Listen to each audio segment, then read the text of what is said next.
32 वर्ष के प्रोफेशनल हैं।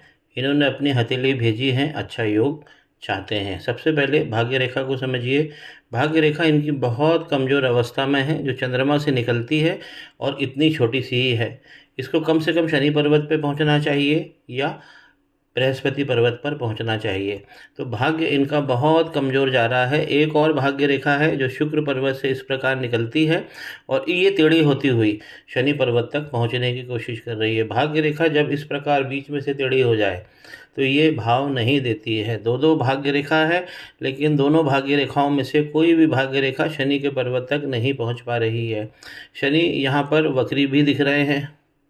अब शनि वक्री होते हैं तो प्रोफेशन में बहुत सारी दिक्कत आती है और प्रेम का जो जीवन होता है उसमें भी दिक्कत आती है। अभी ये अनमैरिड हैं तो इनकी अभी शादी भी होने वाली है। 32 के बाद इनकी शादी हो जाएगी। जो इनकी वर्तमान आयु है, अब निकट भविष्य में इनके शादी का बहुत अच्छा भाव आ रहा है। इनके जो प्रोग्रेस लाइन है वो पूरी तरह से मिट चुकी है। इस प्रकार प्रोग्रेस लाइन बनी होती है।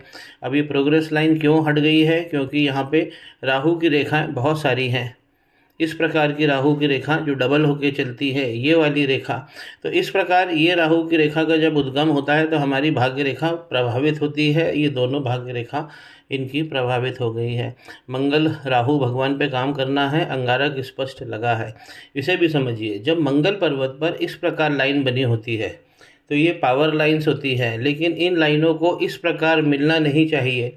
यहाँ पर एक बड़े आइलैंड का फॉर्मेशन हो गया है, तो मंगल पूरी तरह से गड़बड़ हो गए हैं। आपकी प्रोग्रेस लाइन ही यहाँ से हट गई है, तो मंगल पे काम करना चाहिए। अंगारक दोष इनके हाथ में बहुत तगड़ा लग गया है। जीवन की रेखा अच्छी जा रही है, लेकिन इसमें कोई भी अच्छे योग 27 और 28 के बाद नज़र आ रहे हैं। अच्छे योग इनको 27 और 28 के बाद मिलना चालू होंगे। यहाँ पर एक अच्छा ट्रायंगल बन गया है। नीचे जाते हुए इनकी जो जीवन की रेखा है वो वीक हो जा रही है। इसमें आइलैंड भी बना है। शुक्र का पर्वत इनका बहुत अच्छा बना है, बड़ा बना है, तो इनकी स्पीकिंग अच्छी रहने वाली है। बुध का पर्वत भी इनका श्रेष्ठ बना हुआ है, लेकिन ये डिसलोकेट हो गया है इस तरफ, तो यहीं भाव में सबसे ज़्यादा कमी हो रही है। इनकी एजुकेशन अच्छी रहने वाली है, क्योंकि यहाँ पर इस प्रकार की अगर बना होता है स्वरूप में बृहस्पति का पर्वत तो एजुकेशन अच्छी होती है। इस लाइनों को हम सोलोमन लाइन कहते हैं। ये ज्ञान पूर्ति अच्छा करती है। बृहस्पति का पर्वत अगर हम थोड़ा ध्यान से देखते हैं तो अपने केंद्रित भाव से ये डिसलोकेट होके यहाँ आ गया है और ये राहु की तरफ देख रहा है, ये राहु पर्वत की ओर देख रहा है। तो हाथ में गुरु चांडाल की रचना हो गई है।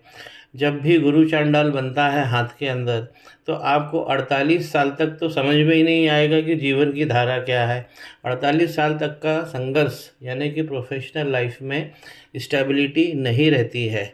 इस कारण ये दो कारण हैं कि एक तो इनके हाथ में गुरु चांडाल योग लगा हुआ है, दूसरा मंगल यहाँ पर पूरी तरह से ख़राब है। इन्हीं दो जगह पे इनको रेमेडी करना है।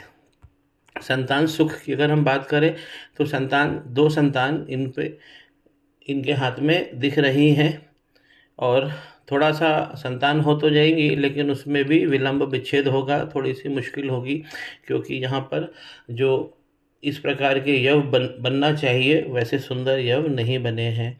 पहला मणिबंध हमारा व्यक्तित्व होता है और दूसरा मणिबंध हम धन के लिए देखते हैं, जो पूरी तरह से यहाँ देखिए फट गया है। तो धन, अभी बहुत बड़ा धन जो आप चाहते हैं कि आपके जीवन में आ जाए, खुशियाँ लेकर आए, अभी ऐसी कोई भी संभावना नज़र नहीं आ रही है। तो इनको गुरु चांडाल पे काम करना चाहिए और मंगल राहु पे काम करना चाहिए। दो रेमेडी इनकी रहेगी, योग इनको प्राप्त हो जाएंगे।